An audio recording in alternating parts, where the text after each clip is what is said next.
Diploma semester 2 નું regular જે result છે રિઝલ્ટ આવી ગયું છે. ઘણા બધા વિદ્યાર્થી મિત્રોના રિઝલ્ટ બેસ્ટ આવ્યા છે. ઘણા બધા વિદ્યાર્થી મિત્રોએ રિઝલ્ટમાં ઇમ્પ્રુવમેન્ટ લાવ્યા છે. તો ગુજરાતના ઘણા બધા વિદ્યાર્થી મિત્રોના રિઝલ્ટ એક નિરાશાજનક આવ્યા છે કે ઘણા વિદ્યાર્થી મિત્રો ફેલ બી થયા છે.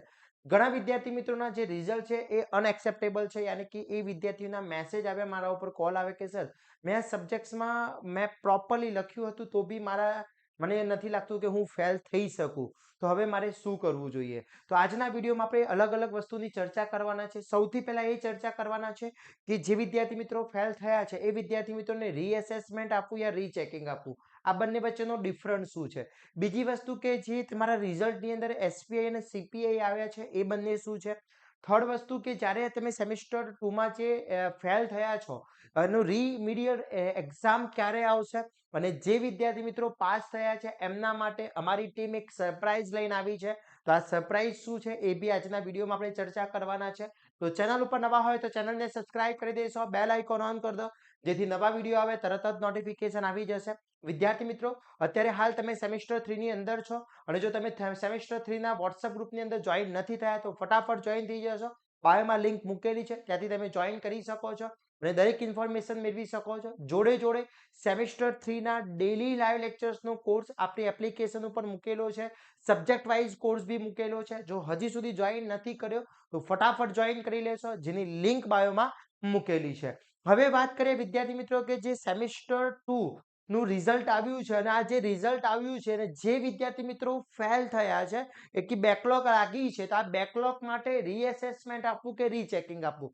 તો સૌથી પહેલા મારી એક સલાહ છે, એ વિદ્યાર્થી મિત્રો રીએસેસમેન્ટ અથવા રીચેકિંગ આપજો કે જે વિદ્યાર્થીને કોન્ફિડન્સ છે કે મેં 70 માર્ક્સમાંથી પેપરમાં 70 માર્ક્સમાંથી મેં 40 થી 45 માર્ક્સનું સાચું લખ્યું છે, જાતે લખ્યું છે, મેં આગળવાળામાં જોઈ નથી લખ્યું, મેં જાતે લખ્યું છે, મેં પ્રોપરલી તૈયાર કરીને ગયો હતો અને જાતે લખ્યું છે, તો એ વિદ્યાર્થી મિત્રો રીએસેસમેન્ટ અથવા રીચેકિંગ નું વિચારવાનું છે.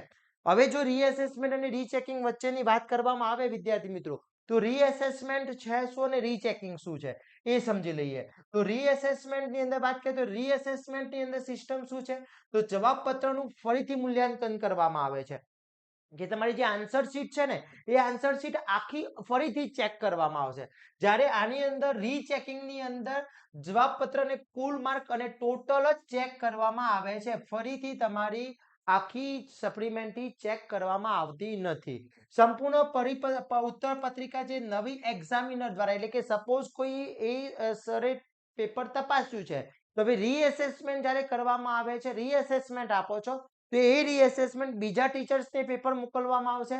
આગળના ટીચર છે જે તમારા માર્ક્સ મૂક્યા છે એ માર્ક્સ બધા જ હાઈડ કરી દેવામાં આવશે અને નવા ટીચર્સને આખું પેપર આપવામાં આવશે અને એ આખું પેપર જે છે નવા ટીચર્સ તપાસશે અને આખું પેપર ફરીથી ચેક કરતા હોય છે. બીજા એક્ઝામિનર દ્વારા સંપૂર્ણ ચેક થતું હોય છે. આ એક જ એક્ઝામિનર અથવા એક જ વિભાગ દ્વારા ટોટલની ગણતરી કરવામાં આવે છે. એમાં કઈ બીજું ચેક ના કરવામાં આવે કે ભાઈ આ ક્વેશ્ચન રહી ગયો છે કે ફરીથી તપાસવામાં, ફક્ત ને ફક્ત ટોટલ ચેક કરી દેવામાં આવે અને એના કોઈ ક્વેશ્ચન રહી તો નથી ગયો તપાસવાનું, એ ચેક થતું હોય છે. ઉત્તરની અંદર દરેક સ્ટેપ, દરેક જવાબ, દરેક સંપૂર્ણ વસ્તુ આની અંદર ચેક થતી હોય છે. જ્યારે આની અંદર ફક્ત ને ફક્ત ગણતરી ચેક થતી હોય છે કે તમને જે સરે માર્ક્સ મૂક્યા છે તો એનું ટોટલ કેટલું છે એ મુકાતું હોય છે. ઓકે, પછી માર્કમાં ફેરફાર થવા વધી શકે છે, ઘટી પણ શકે છે અથવા સમાન પણ રહી શકે છે. આની અંદર માર્કમાં ફેરફાર, હા, માર્ક વધી શકે છે ટોટલમાં ભૂલ હોય તો, પણ ઘટતા નથી, એટલે ઘટી ના શકે, પણ જો ટોટલમાં ભૂલ હોય તો એ વધી શકે છે, ઘટતા નથી. ફી આમાં થોડી વધારે હોય છે, એપ્રોક્સી 250 રૂપીસની આસપાસ હોય છે, આમાં 100 રૂપીસની આસપાસ હોય છે.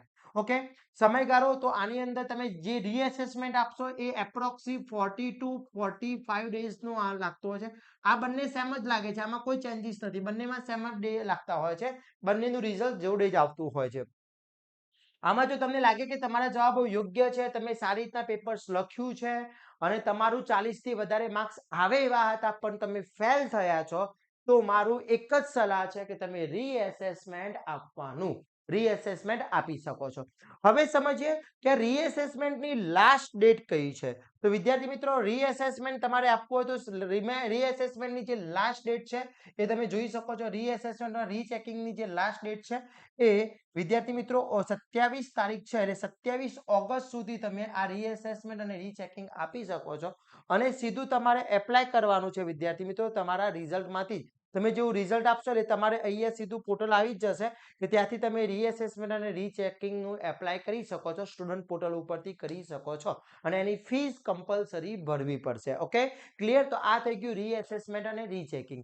હવે વાત કરીએ એસપીઆઈ આવ્યા છે અને સીપીઆઈ આવ્યા છે. તો એસપીઆઈ શું છે? તો વિદ્યાર્થી મિત્રો એસપીઆઈ નો મતલબ થાય છે એસપીઆઈ અને સીપીઆઈ. તો સીપીઆઈ શું છે? તો સેમ 1 ના એસપીઆઈ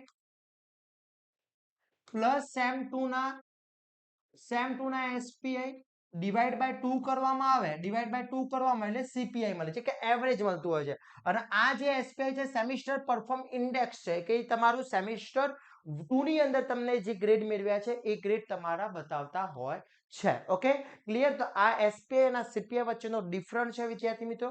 હવે ખાસ ઇમ્પોર્ટન્ટ કે આની જે રીએસેસમેન્ટ છે એ રીએસેસમેન્ટ તમારું રિઝલ્ટ જે છે એ તમે જ્યારે રિઝલ્ટ આવી જાય છે તમે ફેલ થાઓ છો તો આની એક્ઝામ ક્યારે આવવાની છે? તો વિદ્યાર્થી મિત્રો આની જે એક્ઝામ છે એ એક્ઝામની વાત કરી લેવામાં આવે તો તમારું ફાઇનલ એકેડેમિક યર જુઓ તો આની એક્ઝામ સેમિસ્ટર 1 અને સેમિસ્ટર 2 બંને જોડે લેવાતી હોય છે. તો સેમિસ્ટર 1 ની એપ્રોક્સી ડેટ આપવામાં આવી છે જીટીયુ દ્વારા. સેમિસ્ટર 1 ની એપ્રોક્સી જે ડેટ આપી છે 7 જાન્યુઆરીના આસપાસ તમારી એક્ઝામ આવી શકે છે. એટલે સૌથી પહેલા સેમિસ્ટર 3 ની એક્ઝામ આવશે અને પછી તમારી સેમિસ્ટર 1 અને 2 ની એક્ઝામ જોડે આવશે. Okay clear. હવે વાત કરીએ કે એવા વિદ્યાર્થી મિત્રો કે જે વિદ્યાર્થી મિત્રો પાસ થયા છે, સારા માર્ક્સ લાયા છે, તો એમના માટે અમારી ટીમે એક ગૂગલ ફોર્મ બનાવ્યું છે. આ ગૂગલ ફોર્મ તમારે ભરવાનું છે. એની લિંક બાયોમાં મૂકેલી છે.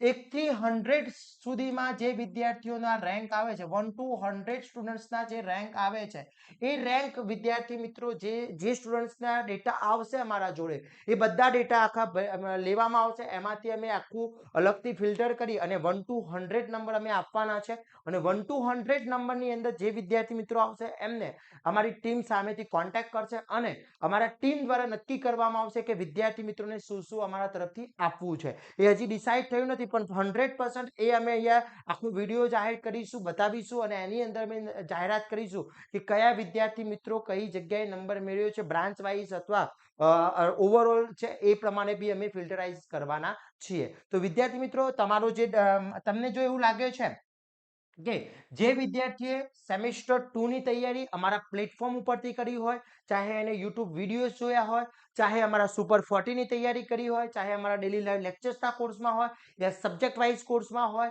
યા તો અમારા ઓફલાઈન ક્લાસની અંદર હોય, કોઈ બી જગ્યાએથી આઇકોનનો સહારો લીધો હોય અને તમારા રિઝલ્ટમાં ઇમ્પ્રુવમેન્ટ આવ્યું હોય તો તમારું રિઝલ્ટ અમને શેર કરવાનું છે. અને આ વિદ્યાર્થી મિત્રો આ શેર તમારે કરવાનું છે એ 26 તારીખ સુધીમાં આ તમારું રિઝલ્ટ અમને શેર કરી દેવાનું છે.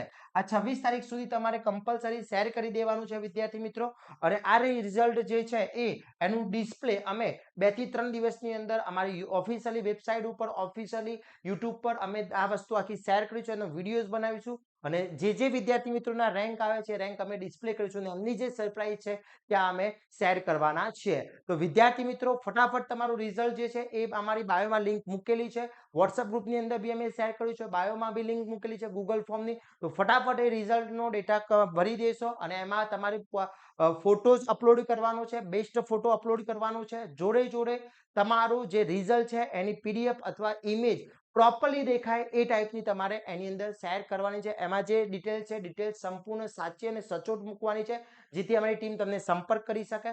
તો વિદ્યાર્થી મિત્રો ફટાફટ આ જે ડિટેલ છે ફટાફટ શેર કરી દેશો અને આ વિડીયો તમારા ફ્રેન્ડ સુધી શેર કરી દેશો. અને હા હજી સુધી સેમિસ્ટર 3 ની અંદર જોઈન નથી થાય તો ફટાફટ જોઈન કરી લેશો. જેની લિંક બાયોમાં મૂકેલી છે ત્યાંથી તમે જોઈન કરી શકો છો અને આવા જ નવા વિડીયો સાથે નવા દિવસે મળીશું. ત્યાં સુધી વિદ્યાર્થી મિત્રો મને રજા આપશો.